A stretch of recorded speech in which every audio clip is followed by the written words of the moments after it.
राधे राधे दोस्तों, कैसे हैं आप सब। आज मैं आपके सामने फिर से एक नई कहानी लेकर आ गई हूँ। एक गरीब आदमी था। उसने एक सेठ से 5,000 रुपये उधार लिए, इस वादे पर कि 5 वर्ष बीतने से पहले वापस कर दूंगा। 5 वर्ष बीत जाने के बाद जब उस व्यक्ति ने रुपए नहीं दिए तो सेठ ने अदालत में कचहरी में गुहार लगाई। राजा ने अपने कारिंदों को उस व्यक्ति के घर भेजा कि जाकर उसे बुलाकर लाओ, लेकिन वहाँ वह व्यक्ति नहीं मिला। जब भी कारिंदा जाता, वह व्यक्ति बहाना बनाकर उसे वापस भेज देता। एक दिन राजा फिर उस व्यक्ति के घर गया।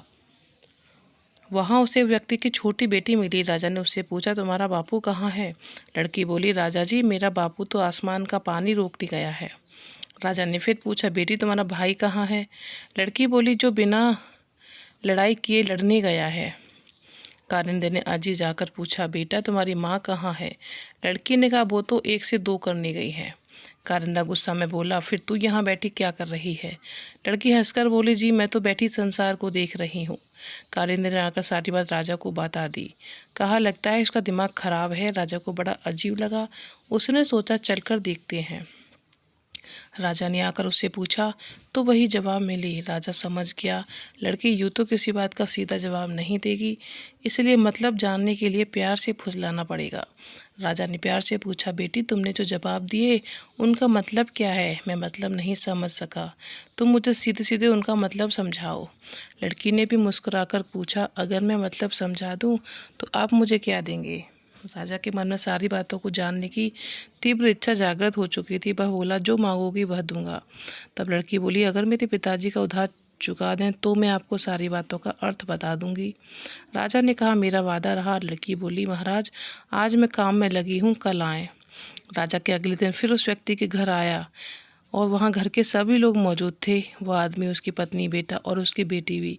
राजा को देखते ही लड़की ने पूछा, महाराज आपको अपना वचन याद है ना। राजा ने बोला, हाँ मुझे याद है।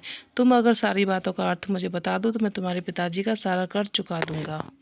लड़की बोली, मैंने कल कहा था पिताजी स्वर्ग का पानी रोकने गए हैं। इसका अर्थ था कि वर्षा हो रही थी और हमारे घर की छत से पानी टपक रहा था। पिताजी पानी रोकने के लिए छत की मरम्मत कर रहे थे। अब आप कहेंगे कि वर्षा आसमान से गिरती है। यह भी सब मानते हैं कि स्वर्ग आसमान में ही है।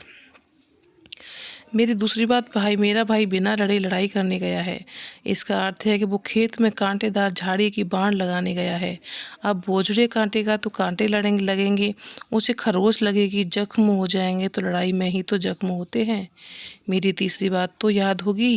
राजा बोले, हाँ तुमने कहा था तुम्हारी माँ 1 से 2 करने गई है। लड़की बोली, जी वो चने दल कर दाल बनाने गई थी। दाल बजान बनाना यानी दलजा, यानी 1 चने को 2 बनाने का है या नहीं।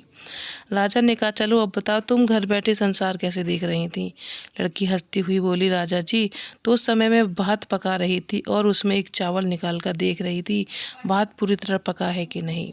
इसका मतलब है कोई भी पकते भात से एक चावल देखकर जान लेता है कि पूरा चावल पका है नहीं। संसार को मैं घर बैठे देख रही थी। यह कहकर लड़की चुप हो गई। राजा ने लड़की की बुद्धिमानी से प्रसन्न होकर कहा, बेटी तुम वाकई में बहुत चतुर हो, पर यह बातें तो तुम मुझे कल भी बता सकती थी, फिर तुमने मुझे आज क्यों बुलाया। लड़की हंसकर बोली, मैं तो बता ही चुकी हूँ। कल जब आप आए थे तो मैं भात बना रही थी। अगर मैं बातों में लग जाती तो भात या तो कच्चा रह जाता या जल जाता, तो मैं मुझे माँ पीटती।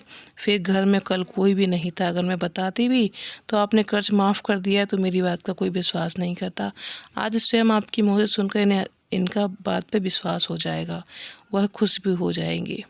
राजा लड़की की बात सुनकर बहुत ही प्रसन्न हुए। उसने जेब से 10 असरफियाँ निकालकर लड़की को दी और उसके पिता का कर्ज शाही खजाने से दिलवा दिया। साथ ही उसने लड़की की पढ़ाई हेतु बजी भाफी बांध दिया। तो कैसी लगी आपको ये कहानी, कमेंट बताइएगा, और अच्छी लगी हो तो लाइक शेयर सब्सक्राइब भी करिएगा। धन्यवाद दोस्तों।